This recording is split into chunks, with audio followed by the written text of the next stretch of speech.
Hello viewers, this is Dr. Kala, cosmetic dentist at Manohar Dental Care, Visakhapatnam. Previous వీడియోలో మనం wisdom tooth జ్ఞానదంతం అంటే ఏంటి, ఎప్పుడు వస్తుంది, అది వచ్చేటప్పుడు ఎలాంటి ప్రాబ్లమ్స్ వస్తాయి అన్నది తెలుసుకున్నాం.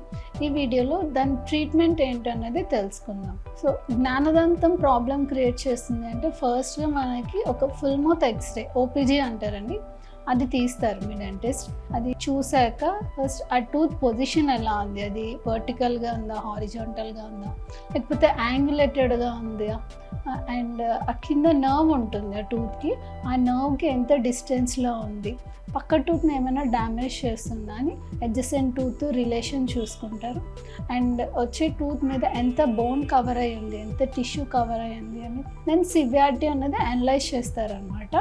సో ఇవన్నీ చూసిన తర్వాత ఫస్ట్ మనం ఆ టూత్కి కొంచెం టైం ఇస్తే అది టూత్ అనేది ఎరప్ట్ అవుతుందా లేదో చూస్తారు. ఇఫ్ ఎరప్ట్ అయితే దే లీవ్ ఇట్, అది మన జాలోకి ఎరప్ట్ అవుతుంది.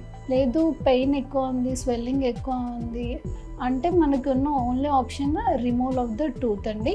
నెక్స్ట్ వన్, ఆ టూత్ మీద బోన్ ఎక్కువ కవర్ అయి ఉంటే సమ్టైమ్స్ మనం ఆ బోన్ కొంచెం డ్రిల్ చేసి ఆ టూత్ని ఒక మైనర్ సర్జికల్ ప్రొసీజర్ అన్నమాట, బోన్ డ్రిల్ చేసి టూత్ని రిమూవ్ చేస్తారు. కొన్ని కాంప్లికేటెడ్ ప్రొసీజర్స్లో అయితే కొన్నిసార్లు మనం టూత్ని కూడా సెక్షన్ చేసి ఆ టూత్ని రిమూవ్ చేయాల్సి ఉంటుంది.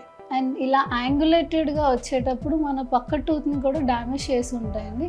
అప్పుడు మనకి ఫస్ట్ ఈ పక్క టూతే ఇంపార్టెంట్. సెకండ్ మోలార్స్ ఉంటాయి కదా, సెకండ్ మోలార్స్ మనం ప్రొటెక్ట్ చేసుకోవాలి. సో ఏంటంటే దీన్ని కూడా ట్రీట్ చేసుకోవాలి. అప్పుడు వెనక ఉన్న టూత్ని రిమూవ్ చేసి ఈ మోలార్ ఎంతవరకు డ్యామేజ్ అయింది, అది ఫిల్లింగ్తో క్లియర్ అవుతుందా లేకపోతే రూట్ కెనాల్ చేయాలా, రూట్ కెనాల్ చేసి క్యాప్ వేసుకోవాలా అన్నది మనకి వన్స్ ఆ టూత్ రిమూవ్ చేశాక దీని స్టేటస్ అనేది మనం డిసైడ్ అవుతాం.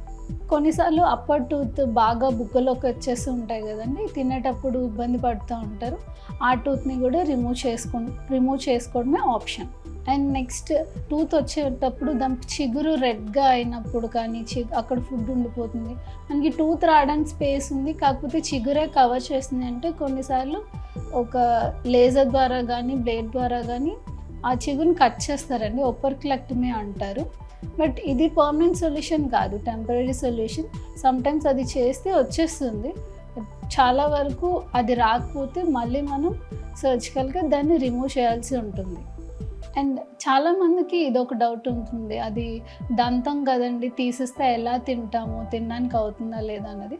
మనకి తినడానికి మోస్ట్ ఇంపార్టెంట్ టూత్ ఫస్ట్ దంతం అండి, ఫస్ట్ మోలార్. మనం 6 years అప్పుడు ఆ మోలార్ వస్తుంది.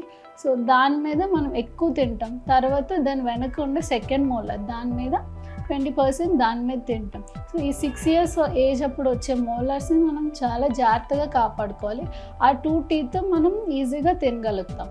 అండ్ ఈ థర్డ్ మోలార్స్ అనేవి తీయించుకున్న తర్వాత నో నీడ్ టు రీప్లేస్, అవి మనం పెట్టించుకో అవసరం లేదు కూడా. ఈ థర్డ్ మోలార్స్ అనేవి ఎప్పుడు వస్తాయి, ఏ ప్రాబ్లమ్స్ క్రియేట్ చేస్తాయి అన్నది అన్నీ ఆల్ ఆఫ్ ఎ సడన్ ఉంటాయండి. సో మనం ఎప్పుడు కేర్ఫుల్గా ఉండాలి, ఫ్రీక్వెంట్గా చెక్ చేయించుకుంటూ ఉండాలి. అండ్ మోస్ట్లీ మేము అబ్రాడ్ వెళ్ళే వాళ్ళకి ఏం సజెస్ట్ చేస్తాము అంటే ఫస్ట్ మీ డెంటిస్ట్ దగ్గరికి వెళ్ళి మీ థర్డ్ మోలార్ స్టేటస్ ఏంటో తెలుసుకోండి. అది ఏమైనా ప్రాబ్లమేటిక్గా ఉంది అంటే దాని ఇష్యూ క్లియర్ చేసుకుని అప్పుడు మీ అబ్రాడ్ ప్లాన్స్ ఏమైనా ఉంటే చూసుకోండి అని చెప్తా ఉంటాం. So hope I have cleared every doubts about third molars. If you have any doubts, please do comment in the comment box. We'll reach you. Thank you.